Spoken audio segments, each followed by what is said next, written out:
Acredito muito que a gente possa realizar um grande trabalho ao longo dessa temporada, até mesmo porque o Palmeiras, nos últimos anos, tem sido o protagonista e vai continuar sendo. Não tem como ser diferente. Independente do momento, o Palmeiras tem que ser sempre protagonista. Essa é a exigência do seu torcedor.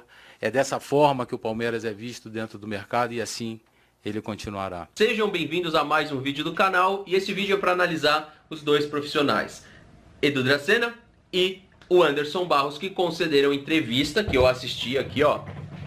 Voltei a alguns pontos importantes da entrevista, mas tá aí a entrevista lá disponível na TV Palmeiras dos dois profissionais aí que vão trabalhar nessa transição do futebol e que passaram boas impressões, cada um do seu jeito. Tanto o Anderson Barros como também o Edu Dracena, eu percebi dois profissionais preocupados em passar uma boa impressão nessa coletiva. Vamos começar pelo Edu Dracena, em algum momento vai ter o Valdívia aí também no vídeo e o Michael, tá?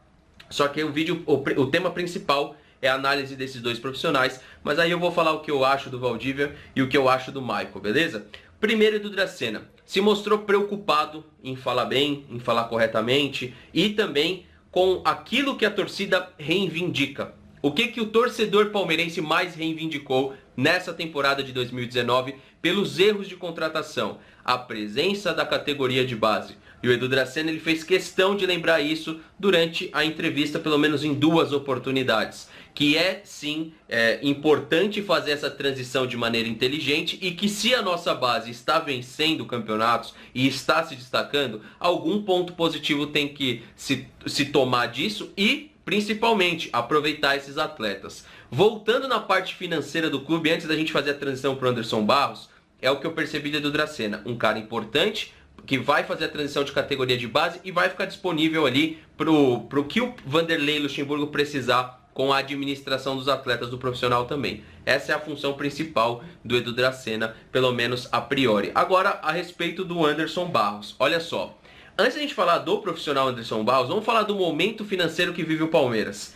Todo mundo sabe que o ano de 2021 é um ano bombástico para o Palmeiras. É um ano que pode ter um enfrentamento político muito forte e que a gente tem a nossa patrocinadora visando a presidência do clube. Beleza? Anotou? 2021? Vamos falar de 2020 agora. Um ano que nós sabíamos que seria de transição da base, que chegou no momento que tem que aproveitar a base, não tem mais como o Palmeiras fugir disso, e também acabou, infelizmente, coincidindo com o momento financeiro. Já não é aquele momento financeiro turbinado como foi 2017, da transição de 16 para 17. Também já não é um momento turbinado e que, infelizmente, usaram muito mal o dinheiro, como foi de 2018 para 2019. Mas o ano de 2020 deve ser aquele ano de transição.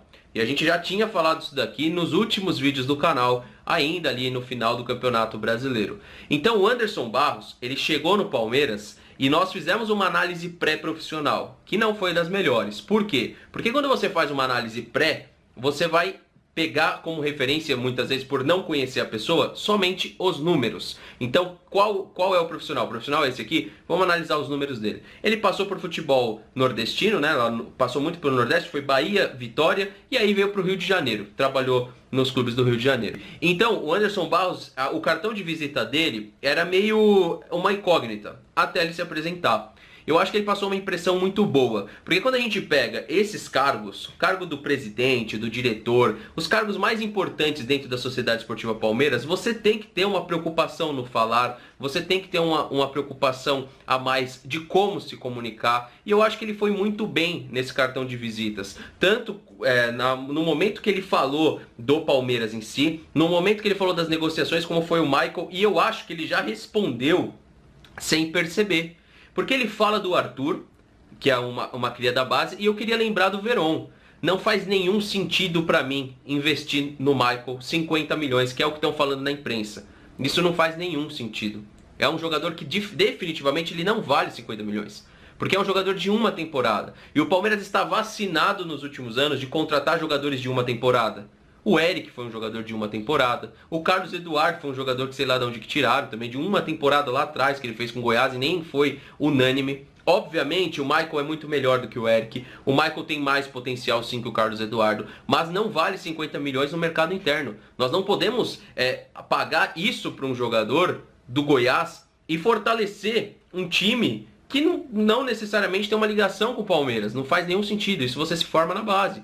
Se você vai contratar potenciais futuros, você forma na base. E nós temos 2 nomes com potencial futuro. Um que saiu, que foi pro Londrina e jogou muito bem, o Arthur, e agora saiu, foi pro Bahia e jogou muito bem.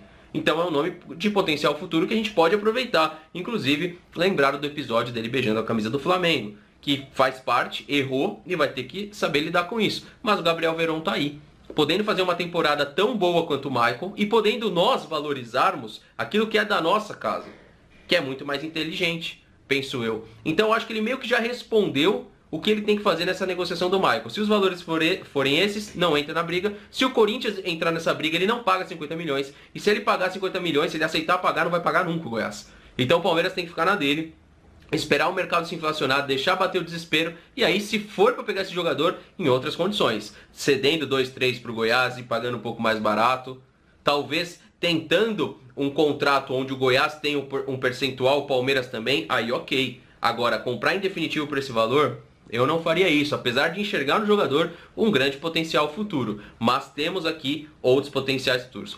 Um que já não tem mais potencial futuro é esse daqui, Jorge Valdívia. Valdívia foi também assunto da coletiva lá no final. Um repórter acabou perguntando porque, se você não viu, o Colo-Colo desligou o Valdívia aí, comunicou, agradecendo aí a passagem do Valdívia, e ele nunca escondeu que tem vontade de finalizar a carreira aqui. Pois bem, olha o trecho da entrevista, lembrando que completa na TV Palmeiras Oficial aqui no YouTube. Genérico em algumas coisas, né, Fernando? O Valdívia é um ídolo da torcida, o Valdívia tem a sua história aqui, né? Mas ainda é uma situação muito distante do clube. Mas, como eu te falei, tudo aqui a gente discute no dia a dia para que a gente possa sempre tomar a melhor decisão para o departamento de futebol. Rapaziada, então, o que eu acho, né? Fazendo a análise e a leitura. Realmente tinha um problema entre Valdívia e Alexandre Matos. Isso ficou muito nítido com as postagens do Valdívia. Ficou muito nítido também porque o Alexandre Matos nunca desmentiu isso. E também porque veio à tona e todo mundo sabe disso. Todo mundo aqui no YouTube que cria conteúdo pro Palmeiras falou em algum momento que o Alexandre Matos não gostava do Valdívia. Isso já é do seu conhecimento. O que eu acho que vai acontecer em cima do que eu recebi de informação, e esse canal não tem nenhuma intenção de falar, de vir dar furo, de falar pra você que eu tenho a informação porque eu conheço esse ou aquele dentro do clube. Não, eu conheço uma pessoa que tem informações legais, privilegiadas e que passa aqui pro canal e que também não tem vontade nenhuma de aparecer aqui, porque até porque se eu falar o nome dela aqui, o bairro da Moca inteiro vai saber quem é, beleza? Então eu não vou falar, mas ele falou que realmente vai ter uma aproximação e que o Valdívia vai ser pauta. O Palmeiras vai conversar a respeito disso. E me parecia nessa resposta do Anderson Barros um respeito ao atleta, considerando ele ídolo, que eu acho que vão fazer algum contrato de laboratório, o Paulistão como um laboratório, e aí um contrato para encerrar a carreira aqui. É um erro. Você trazer o Valdívia como um principal jogador é um erro gravíssimo.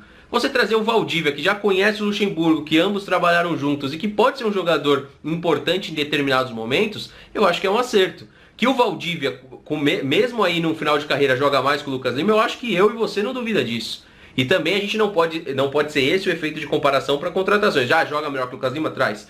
Joga melhor que o Borja? Traz. Aí fica muito fácil. Você vai olhar para qualquer time e você vai achar um que joga mais que esse ou que joga mais que aquele. Mas eu acho que o Valdívia merece encerrar a carreira aqui. Acho sim que ele se tornou mais atleta, mais preocupado com o passar dos anos e, quem sabe, não pode dar certo. Não tem que vir para ser referência. Se vir para ser referência é um grande erro. Agora, vir para somar, ser mais um jogador, não vejo problemas nenhum, principalmente pela Libertadores que ele fez em 2018. Jogou muito bem, eliminou o Corinthians, ou ajudou de eliminar o Corinthians assim, de maneira, talvez até com um certo destaque.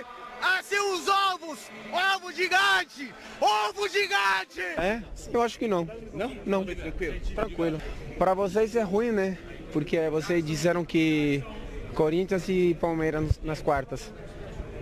Lógica, pelo que aconteceu. Não era lógica não. Futebol não tem lógica. Eu acho que só tinham 2 bons nomes, né? Que era o Valdívia como meio campista. Tinha até aquele lateral também direito, o Zaldívia, que também foi pro mercado europeu. E tinha o atacante, né?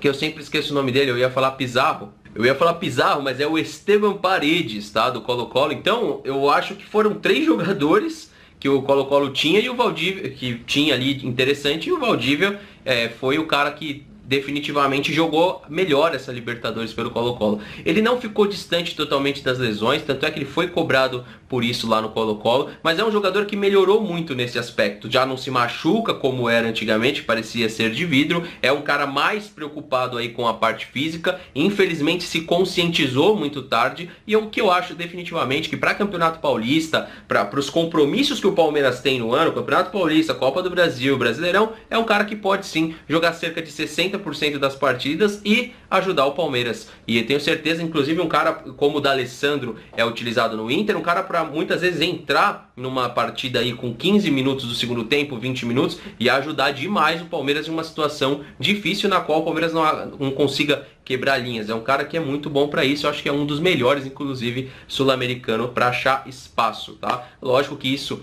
pensando no Valdívia, você não pode se fechar ao mercado e descartar bons nomes, como um Pete Martinez, um Ezequiel Barco. Acho que se você trouxer outros bons nomes e esse cara tiver rodeado de 2, 3 bons jogadores, faz qualquer meio campo jogar. Meu ponto de vista, queria saber o seu. Comenta aqui embaixo e não fica chorando aqui. Ai, viúva de Valdívia, minha opinião, cara. Se você tem opinião diferente, é só comentar aí embaixo também, tá? Beleza? Porque sempre que a gente fala do Valdívia... É a viuvinha do Valdívia, viuvinha do Luxemburgo, cara. Opinião, se não aceita, bebe leite. Se não aguenta, engole seco. Um abraço, tamo junto, até a próxima e valeu.